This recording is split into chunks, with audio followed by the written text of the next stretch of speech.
Hey there! If we have two legendary players playing against each other, playing a very sharp opening, it is almost guaranteed that we're going to have an exciting game. And this is what happened when Viktor Korchnoi and Garry Kasparov met in 1991 in Amsterdam. Just in case, let me briefly introduce the players. Garry Kasparov is a former world champion, considered by many the best ever, and he's facing none other than Viktor Korchnoi. Even though he didn't become a world champion, he challenged twice Kasparov's predecessor, Anatoly Karpov, for the World Championship title. So he was extremely close to become a world champion, and he was a very fighting player who could beat even world champions on a good day.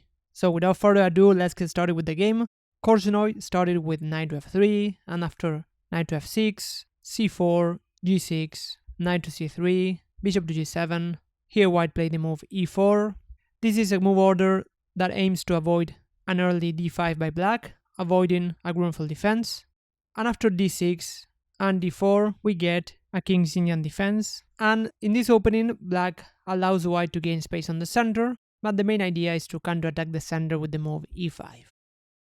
So here, Kasparov castled, and after bishop to e2, which is the main move, Kasparov played the move e5. Just want to briefly mention that nowadays the move h3 has become very popular, with the idea to go g4 in some lines to fight against one of black's main ideas in the King's Indian, which is an early f5 by black.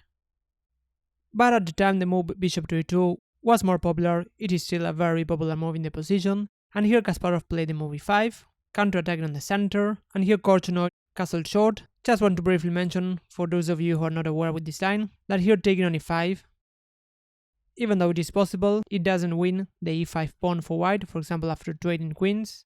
This line is playable, not the main line for white.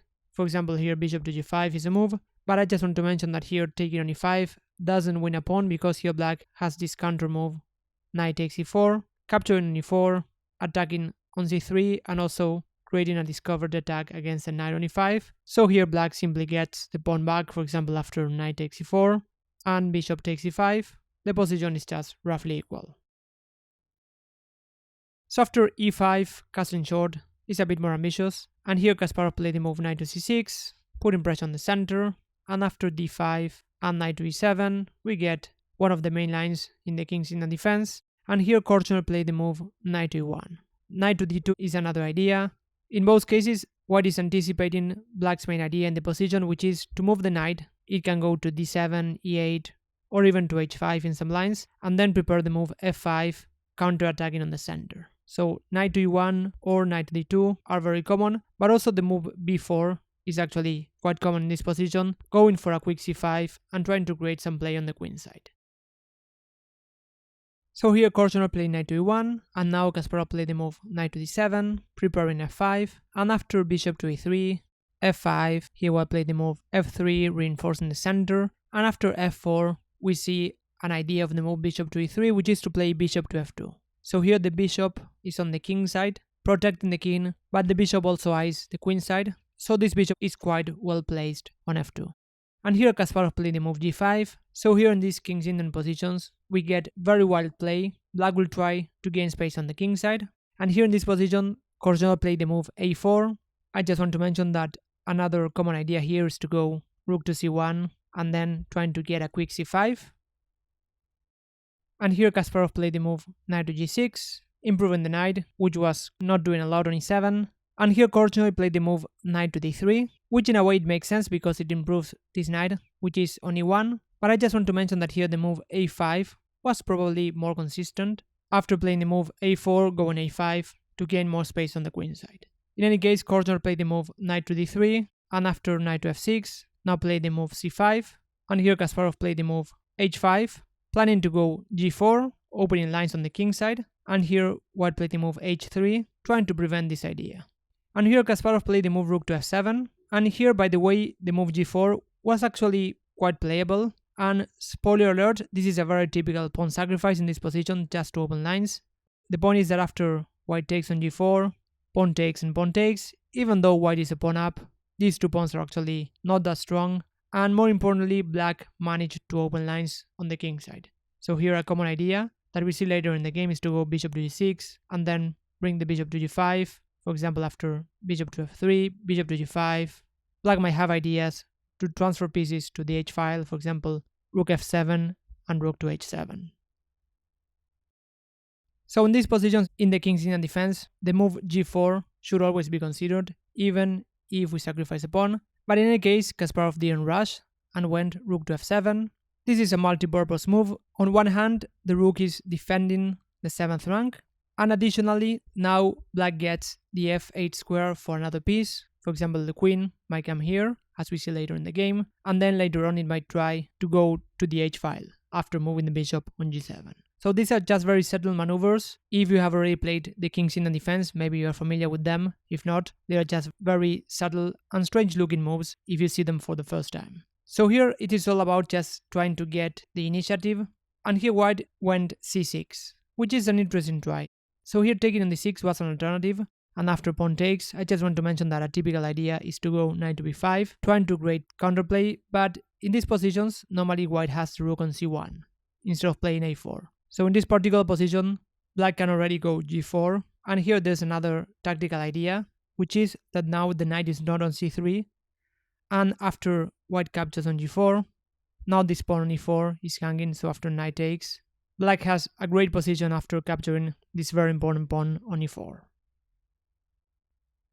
So here Korchnoi tried the move c6, just trying to open lines on the queen side, and here we get a very complicated position, and here Kasparov played a very deep move. But here black has many options. Here probably the natural reaction would be to capture the pawn on c6, but Kasparov went a5, which we're going to try to understand later on.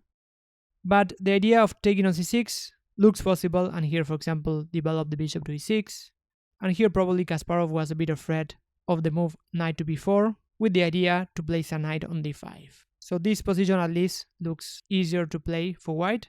That's why probably Kasparov rejected this idea. So here Kasparov played the move a5, controlling the b4 square, and after pawn takes and bishop takes, here Korchnoi correctly played the move b4. And here comes another very deep follow-up. Black's idea is not to take on b4 and then help black bring a knight to b4 and then to c6, but just to go bishop to c8. The bishop is actually quite well placed on c8 because it is eyeing the queen side. It is supporting g4 ideas. And the additional point is that after pawn takes, now Kasparov continued playing on the king side by going bishop to h6. So rook takes a5, which looks like a very natural move, was not Kasparov's idea because after knight to b4, knight to c6 is already a big threat, forking the queen and the rook. That's why Kasparov focused on the initiative rather than the material, and played the move bishop to h6. So just giving this pawn, because this pawn a5, even though it's a pass pawn, it is quite well controlled by the rook on a8.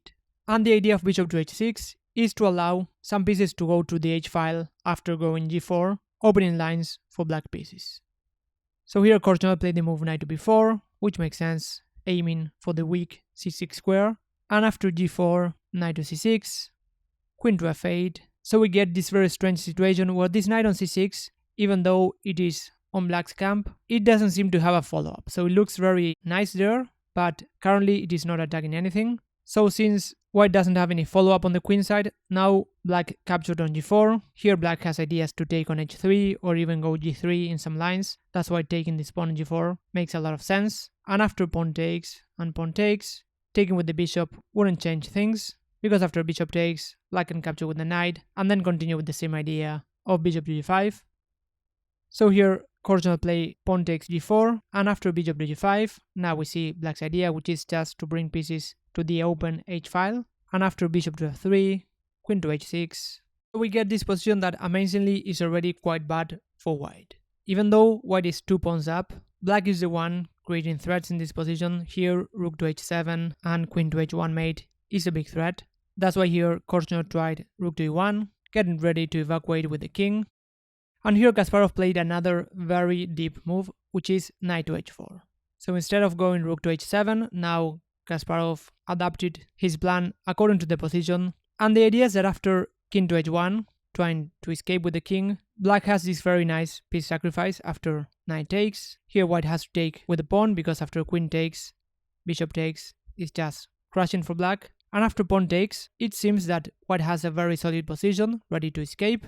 But here black has this very nice piece sacrifice after knight takes, pawn takes, and after f3, this king just cannot escape, and now black is ready to give a checkmate by going, for example, queen to h3 and then queen to g2. So knight to h4 was a really nice move, and here Korchnoi tried bishop takes, but after bishop takes, we can already see how the dot squares are quite weak on white's camp. There's even the direct idea to go bishop to g3 and queen to h2. Additionally, the bishop is attacking the rook, so here white's position is already quite desperate. For example, here after king to f1, black can even capture the rook, because this pawn on g4 is overloaded. For example, after queen takes, this pawn on g4 would fall. Or after king takes, here it doesn't really matter the material, which black is doing fine, materially speaking, but black still has the initiative. Black here can capture on g4, for example, and after bishop takes, queen to h4 gives a check and gets the pawn back, so this is just a very bad position for white. And here in this position, moving the rook is not an easy thing, because after rook to f1, bishop to g3 would prepare this checkmate on h2, or going rook to e2 would simply hang the pawn on g4. So here Korchnoi tried the move g5, which I don't understand a lot. Maybe it was just desperation, because here black can simply capture this pawn. After queen takes, black still keeps all the ideas going. Even after rook to e2, now knight to g4 is very strong, bringing another piece to attack. And here the game ended shortly after rook to b1, bishop to g3, queen to d3, and queen to h4. Queen to h2 and queen to h1 is a big threat, even a checkmate. And additionally, knight to e3 is also an important move in the position, covering the f1 square. So here Korchnoi decided to resign.